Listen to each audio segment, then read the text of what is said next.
Háblame de la odisea de ser un accountant. Oh, la odisea de ser un accountant.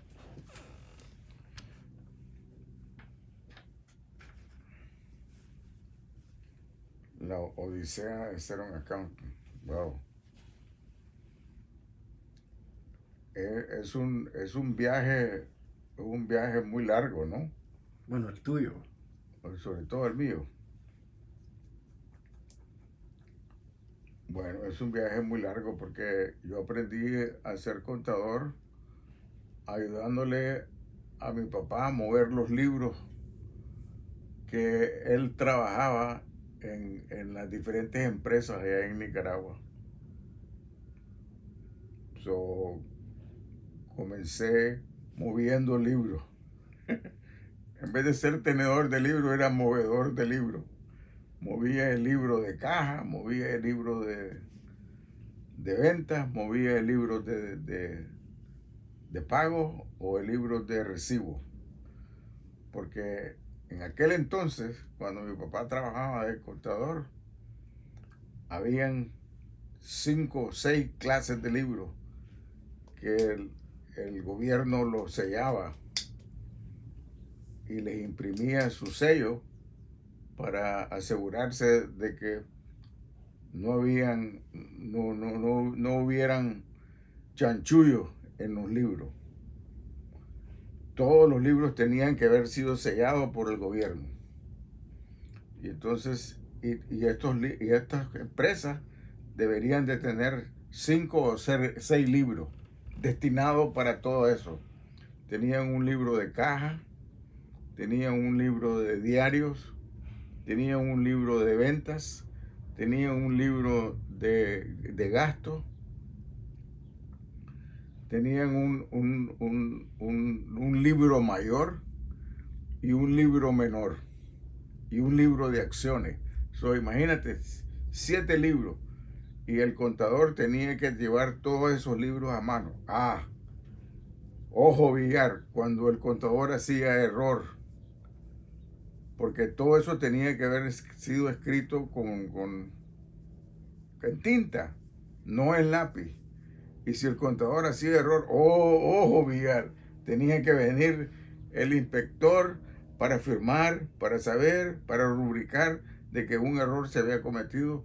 Y entonces, bueno, pues era un problema serio hacer error al contador, ¿me entiendes? Por eso es que mandaban al carajo a todos los contadores, porque decían errores, por un lado. Por otro lado, mi papá no tenía máquinas de escribir, sino que todo se hacía en la cabeza. Las sumas y las restas se hacían en la cabeza. O si no, con unos sistemas chinos, el abaco chino, con ese sistema chino, que era muy rápido para hacer la suma y la resta con, con ese sistema aritmético. Tenía que ser muy bueno en aritmética, sumar, restar, multiplicar y dividir. Porque si no sabía sumar, no sabía restar, no podía ni multiplicar ni dividir. Era importantísimo tener esa cartilla en mano para ser un buen tenedor de libros o un buen contador privado. De esa escuela es que yo vengo para ser contador. A la muy temprana edad de 12 años. All right. Más. Bueno, después me mandaron a estudiar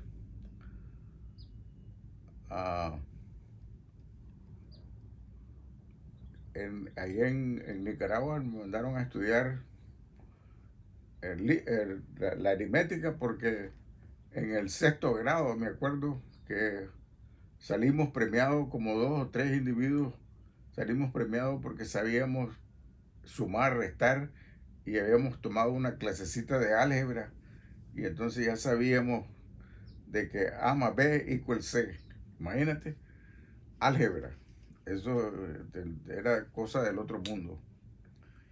la otra cosa que nos enseñaron ahí en esa escuela fue clases de razonada, porque nos daban clases de razonada y en esas clases de razonada nos daban un montón de una serie de, de reglas de razonada sobre la ciencia, sobre la geometría, sobre los cálculos, sobre muchas cosas. Y entonces eso uno lo tenía en la cabeza y le servía pues de eficientemente cuando uno iba a la escuela. Y mi papá me metió a la escuela de la Escuela Nacional de Comercio de Nicaragua. Y a la misma vez yo le iba a ayudar a trabajar llevándole los libros, ¿no? Como te digo, llevaba los libros de la Solca o los libros de la, de la, se llamaba, se llamaba un, un club internacional. So, llevábamos también los libros de ese club internacional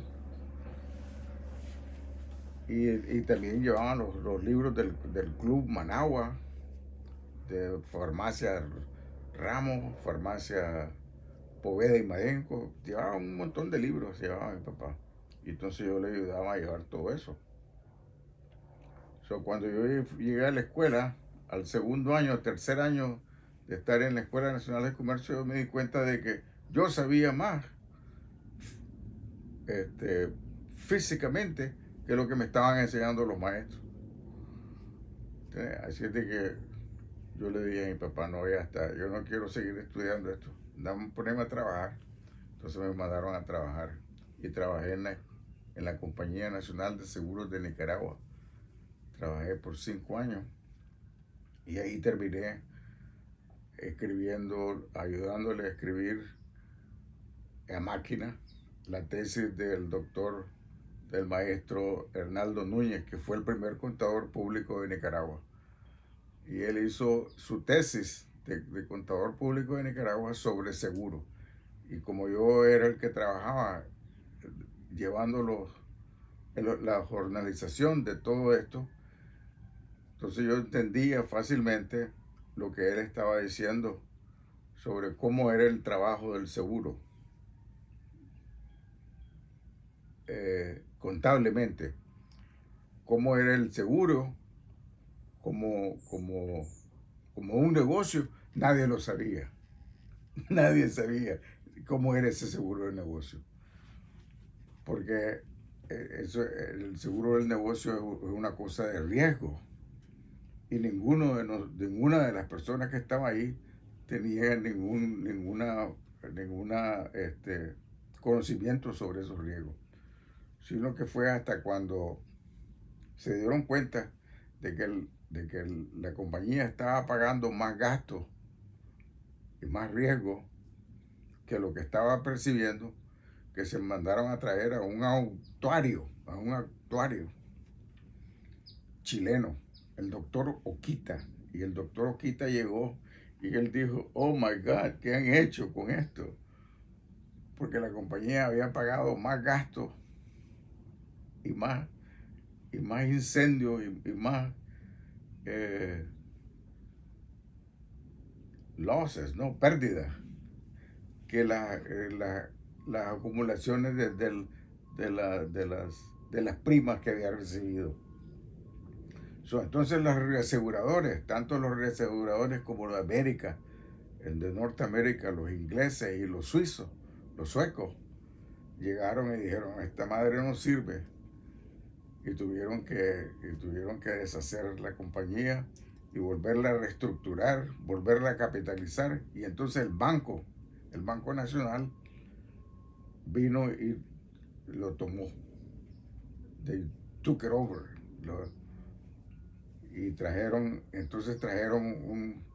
un grupo de banqueros, con conocimientos de finanzas para poder manejar esta compañía que iba de pico. Esa fue la experiencia de Nicaragua. Más adelante la experiencia aquí en los Estados Unidos. Primero en el ejército, en el Army, a pesar de que yo era un hombre de infantería, porque nunca pude llegar a ningún lado más que infantería. Terminé trabajando en el S4, que era el departamento de hacer números en supply, en el departamento de... Y terminé en la guerra de Vietnam haciendo eso.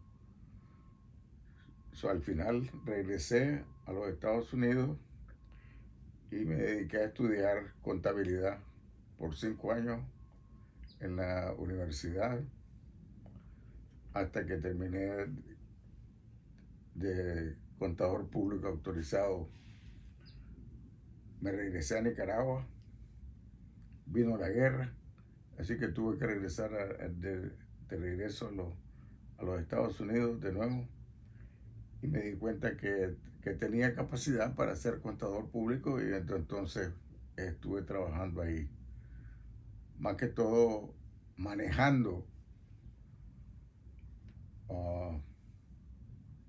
uno o dos rubros: el impuesto, el rubro de impuestos, y el rubro de Housing and Urban Development, y el rubro de educación. Esa es la experiencia, esa es la media experiencia que tengo ahí. Y todavía sigo aprendiendo, porque nunca uno termina de aprender y se da cuenta de que en la verdad, al final de las cosas, uno no sabe absolutamente nada. El mundo es muy grande para poder decir que uno sabe algo. No, uno no sabe nada. Hay que ser muy humilde y decir que uno no sabe nada y tiene que aprender todos los días.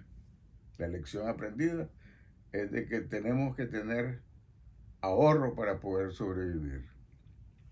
Si no hay ahorro, no se puede sobrevivir.